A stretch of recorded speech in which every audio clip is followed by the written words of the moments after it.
Manusia diciptakan oleh Allah Subhanahu wa Ta'ala sebagai khalifah di bumi dan diciptakan dengan bentuk yang sebaik-baiknya.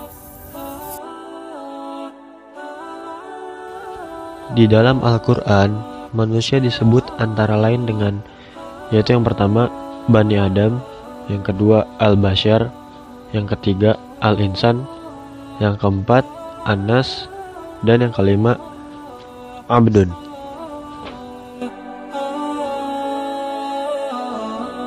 Yaitu yang pertama Bani Adam.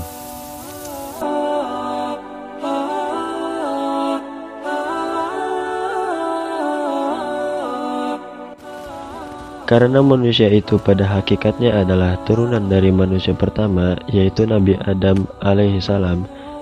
Karena itulah disebut Bani Adam atau keturunan Adam. Sebagaimana firman Allah dalam surat Al-A'raf ayat 31 yang artinya, "Hai anak Adam, pakailah pakaianmu yang indah di setiap memasuki masjid. Makan dan minumlah, dan jangan berlebih-lebihan. Sesungguhnya Allah tidak menyukai orang-orang yang berlebih-lebihan." Kemudian yang kedua, Al-Bashar.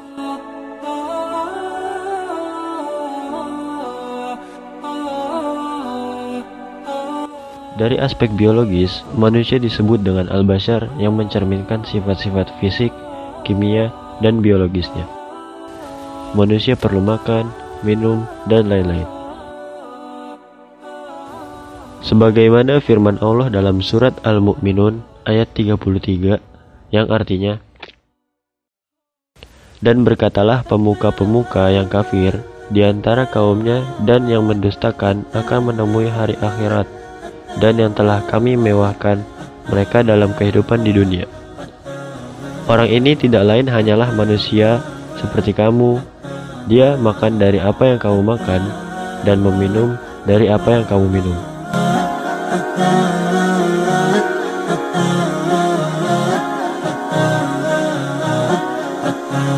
Kemudian yang ketiga, Al-Insan. Dari aspek kecerdasan manusia disebut dengan Al-Insan, yakni makhluk terbaik yang diberi akal sehingga mampu menyerap ilmu pengetahuan. Dan manusia dibebani tanggung jawab, pengemban amanah, dan khalifah Allah di bumi. Manusia dapat diartikan sebagai makhluk yang memiliki kemampuan menalar dan berpikir, yang dengannya manusia dapat mengambil pelajaran dari apa yang mereka lihat, sehingga ia dapat maju dan berkembang. Sebagaimana firman Allah dalam surat Ar-Rahman ayat 3-4 yang artinya, Dia menciptakan manusia atau insan, mengajarkan pandai bicara.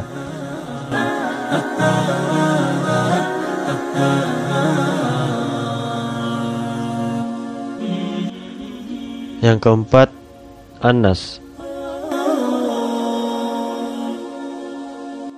Dari aspek sosiologis, manusia disebut An-Nas yang menunjukkan sifatnya yang berkelompok sesama jenisnya. Sebagaimana firman Allah dalam surat Al-Hujurat ayat 13 yang artinya, "Wahai manusia, sesungguhnya kami menciptakan kamu dari seorang laki-laki dan seorang perempuan, dan menjadikan kamu berbangsa-bangsa dan bersuku-suku supaya kamu saling mengenal."